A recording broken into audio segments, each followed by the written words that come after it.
understand from a pronoun?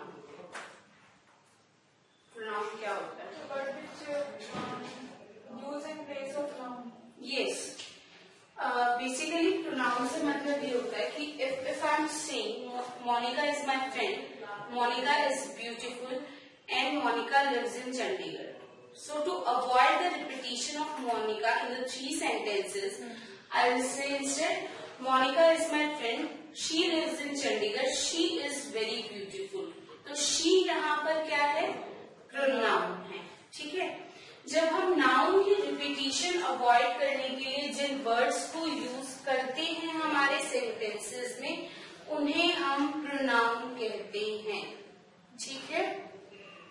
तो लिखो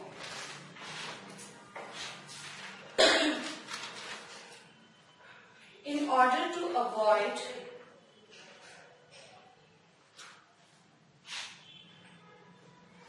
repetition of a noun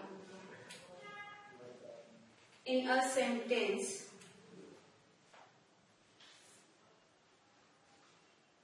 pronoun is used.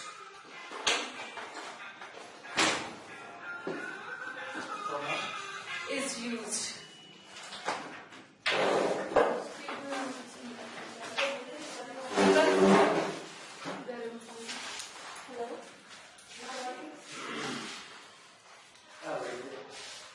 ठीक है.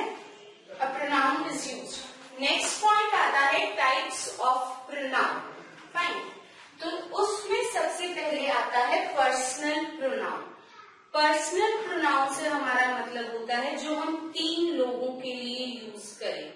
In English language we consider three types of person. First person who is speaking, जो बोल रहा है. Second person to whom he is speaking, जिससे वो बात कर, जो उसकी बात सुन रहा है. थर्ड पर्सन जिसके बारे में हम बात कर रहे हैं. ठीक है. तो पर्सनल प्रोनाउन में बेसिकली हमारे जो कवर करते हैं इन तीनों लोगों को कवर करते हैं. For example he, she, it, they किसमें आगे? थर्ड पर्सन की कैटेगरी में आगे. आई, वी, अस, मी किसमें आगे? फर्स्ट पर्सन की कैटेगरी में आगे. यू किसमें आ गया? सेकेंड पर्सन की कैटेगरी में आ गया. सी, आई और वी क्या होता है? सब्जेक्टिव फॉर्म होता है. और मी और अस क्या होता है? ऑब्जेक्टिव फॉर्म होता है. फाइन. और ऐसे ही, शी क्या होता है? सब्जेक्टिव फॉर्म होता है. और हिज, हर क्या होता है? ऑब्जेक्टिव फॉर्म होता है. और यू का सब्जेक्ट भी यू होता है और ऑब्जेक्ट भी यू होता है. तो पर्सनल प्रोनाउन कौन से होते हैं? जो इन तीनों लोगों को कवर करते हैं. फाइन. लिखिए ये बात.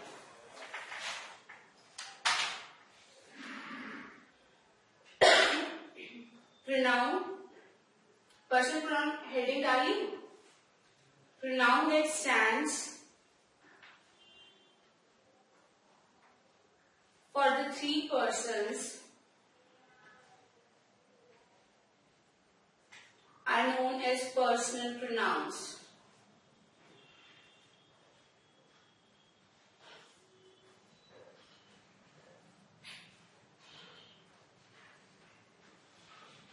For example,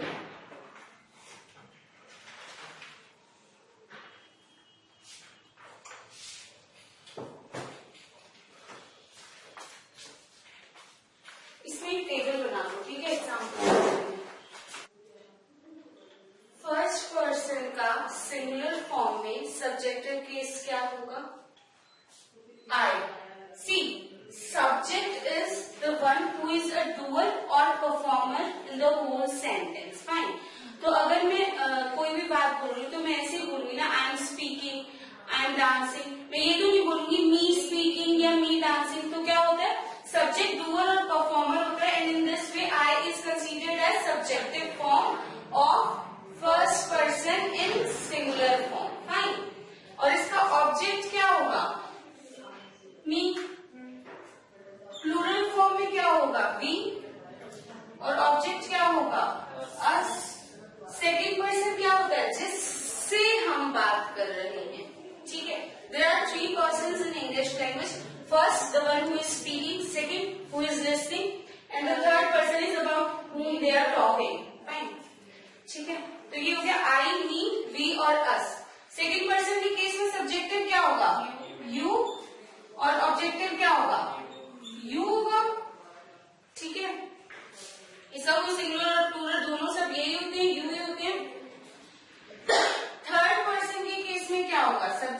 होगा शी, ही, इट, दे।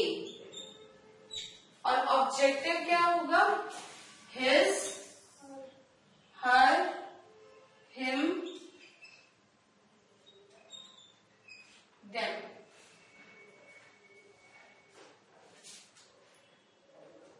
ठीक है। और इट का तो क्या होता है? इट का ऑब्जेक्टिव भी क्या होता है? इट, ही होता है। बेसिकली हमने अभी क्या पढ़ा कि पर्सनल प्रोनाउन क्या होते हैं, कितनी तरह के पर्सन्स हम कंसीडर करते हैं, उनकी सब्जेक्टिव और ऑब्जेक्टिव फॉर्म क्या होती है। Fine.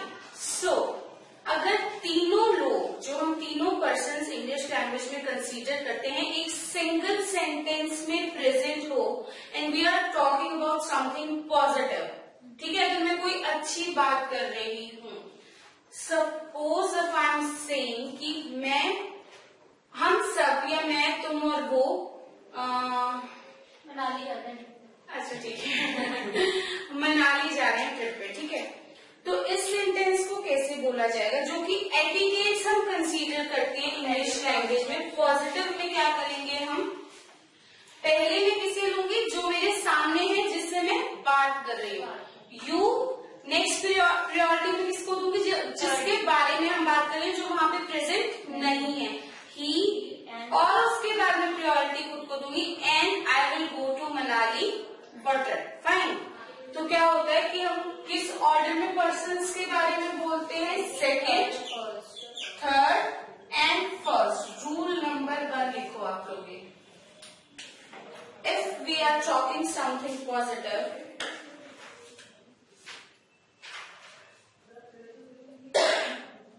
then and if all the three persons come in a single sentence, if we are talking something positive and all the three persons of English language come in a single sentence, ठीक है। यहां तक जो मैं बात कर रही थी वो मैं कर रही थी जब मैं कोई पॉजिटिव स्टेटमेंट दे रही हूँ। और अगर ये मैंने कौन सा सेंटेंस की बात की जिसमें तीनों लोग प्रेजेंट थे, अगर कोई ऐसा सेंटेंस है जिसमें यू प्रेजेंट नहीं है, तो पहले मैं उसके बारे में बात करूंगी, फिर खुद के बारे में बात करूंगी। या अगर मैं किसी में प्रेजेंट नहीं हूं, तो मैं पहले तुम्हारे बारे में बात करूंगी, फिर हम जिसके बारे में बात कर रहे थे उसके बारे में बात करूंगी। Fine. But on the other side, if we are talking about something negative, if we have committed any mistake or there is a negativity in the sentence, तो हम क्या करेंगे? तो सबसे पहले मैं प्रायोरिटी खुद को दूंगी, फिर मैं जिससे बात कर रही हूँ उसको दूंगी, फिर हम जिसके बारे में बात कर रहे हैं उसे दी जाएगी। फाइन। अगर मैं ये कहूँ you and he have committed this mistake, तो ये सेंटेंस ऐसे करेक्ट वर्जन में होगा। अगर हम गलत कर रहे हैं, अगर सेंटेंस में कुछ नेगेटिव है, तो पहले मैं गलत हूँ, उसके बाद तुम गलत हो, उसके बाद जो यहाँ प्रेजेंट नहीं है वो गलत है। रूल नंबर 2 लिखिए। Instead of something positive,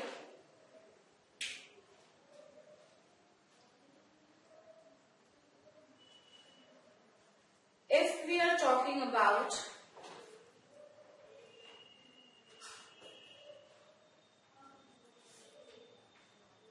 something wrong or something negative,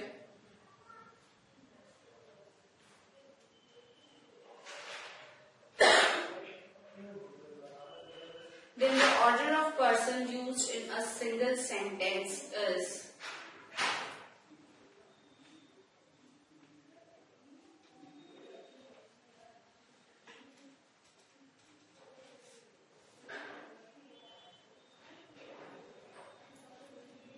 first person, second person, and then third person.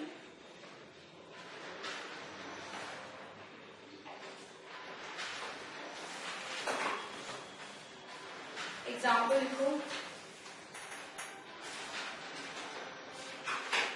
I, you, and he. I, you, and he have committed mistake or have made day.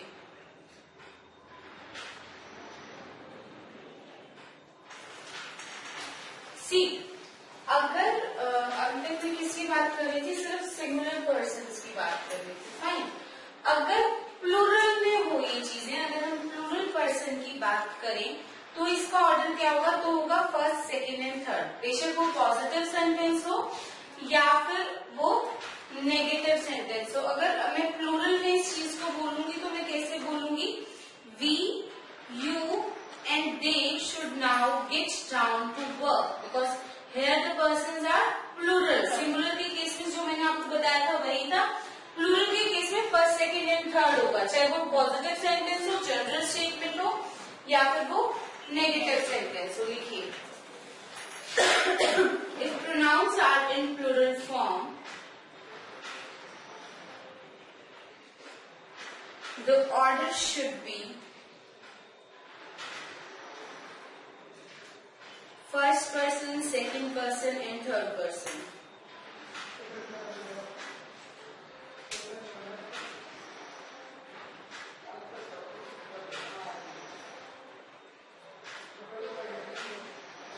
ठीक है, और इसका example लिखिए, we,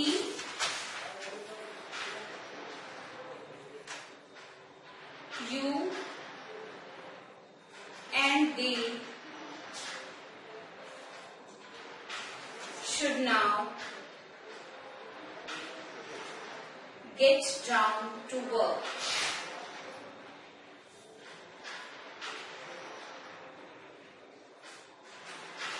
ठीक है, अब हम आते हैं सब्जेक्टिव और ऑब्जेक्टिव केसेस पे कि कहाँ हमें सब्जेक्टिव केस यूज करना होता है और कहाँ हमें ऑब्जेक्टिव केस यूज करना है। If you have ever noticed, जहाँ भी prepositions आ जाएं, जैसे कि let, like, between, but, except, इनके साथ हमेशा क्या आता है, ऑब्जेक्टिव केस आता है। फॉर एग्जाम्पल, अगर मैं let का एग्जाम्पल लूँ तो हम हमेशा ये बोलते हैं let me do this work, हम कभी ये नहीं बोलते let I do this work। Fine, तो जहाँ पे भी prepositions आती हैं, prepositions क्या होती हैं, prepositions क्या होती हैं, जो दो चीजों का कनेक्शन बताए। For example upon, after, except, but, जो दो चीजों का कनेक्शन बताए वो प्रीपोजिशंस होती हैं। जहां भी प्रीपोजिशंस आपने नहीं किया है सर से, वो हम करेंगे बेसिक्स में। फाइन, तो जहां भी प्रीपोजिशंस आ जाए उनके साथ हमेशा कौन सा केस यूज होता है, ऑब्जेक्टिव केस यूज होता है। हम कभी ये नहीं बोलते let I do this work, हम हमेशा क्या बोलते हैं, let me do this work. अच्छा, अगर बिटवीन आता तो हम क्या बोलते हैं, there is no problem between her and me. ठीक है, हम ये नहीं बोलते there is no problem between she and I. Fine, ठीक है। और अगर मैं कोई एग्जांपल देखूं, हाँ, अगर मैं एट है, जैसे अगर एट भी आए तो मैं क्या बोलती हूँ, ही लाफ्ड एट मी, हम ये नहीं बोलते ही लाफ्ड एट आई। फाइन, तो नेक्स्ट रूल आप ये लिखिए, an objective case comes after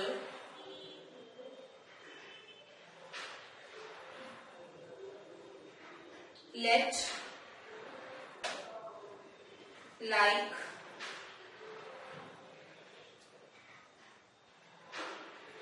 और ये ऐसे लिखिएगा,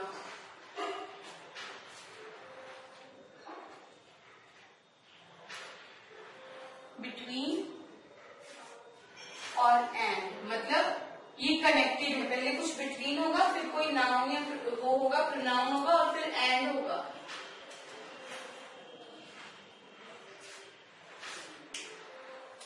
but, except and all prepositions.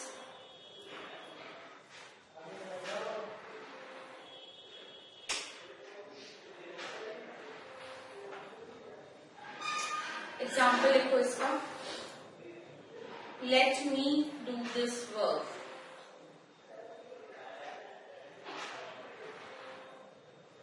There is no problem between her and me.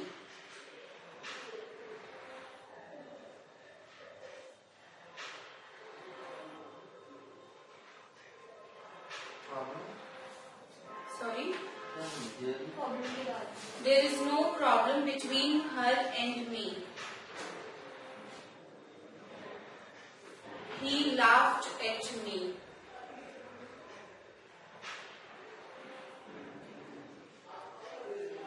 Everyone attended the party.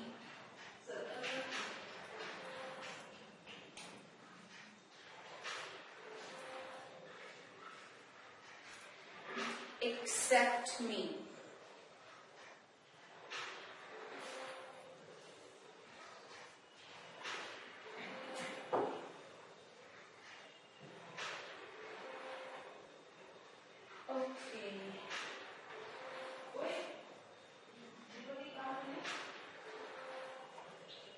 अब आते हैं हम इस बात पे कि अगर हम कंपैरिजन कर रहे हो तो जब हम दो लोगों का कंपैरिजन करते हैं या दो प्रोनाउंस का कंपैरिजन करते हैं तो सब्जेक्टिव फॉर्म का कंपैरिजन सब्जेक्टिव फॉर्म के साथ होता है हमेशा, ठीक है, और ऑब्जेक्टिव फॉर्म का कंपैरिजन हमेशा ऑब्जेक्टिव फॉर्म के साथ होता है. For example, if I am saying I run as fast as him, अगर मैं him बोलूं तो ये I क्या है, सब्जेक्टिव केस है, और him क्या है, ऑब्जेक्टिव केस है, तो ये क्या होगा, गलत होगा.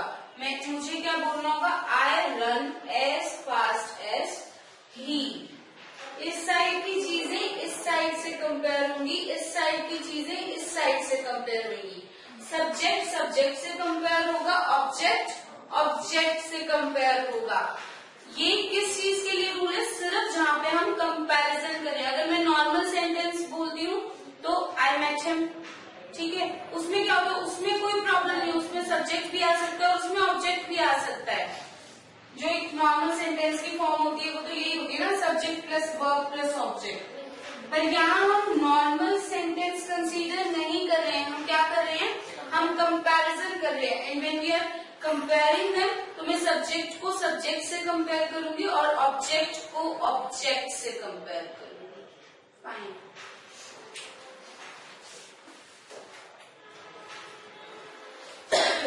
लिखिए, if there is a comparison. Okay fine. एक बात और, जो ये होता है सब्जेक्ट होता है, इसे हम नॉमिनेटिव केस बोलते हैं, क्योंकि जब हमने नाउन एंड केसेस में पढ़ा था, नॉमिनेटिव केस वो होते हैं जिसमें नाउन किस फॉर्म में यूज होता है, सब्जेक्ट यूज होता है, मतलब वो जो डूअर और परफॉर्मर होता है, ठीक है. और जो ऑब्जेक्टिव केस होते हैं जहाँ पे ये ऑब्जेक्टिव की फॉर्म में यूज होता है उसे हम बोलते हैं एक्यूजेटिव केस, ठीक है. जहाँ पे हम ओनरशिप दिखाते हैं उन्हें हम बोलते हैं पोजेसिव केस. जहाँ पे हम नाउन को एड्रेस करते हैं उन्हें हम बोलते हैं dative case. Fine.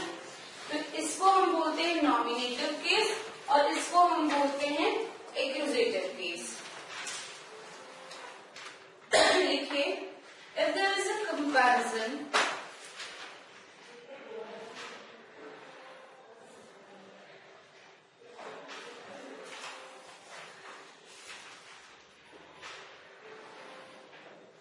between the pronouns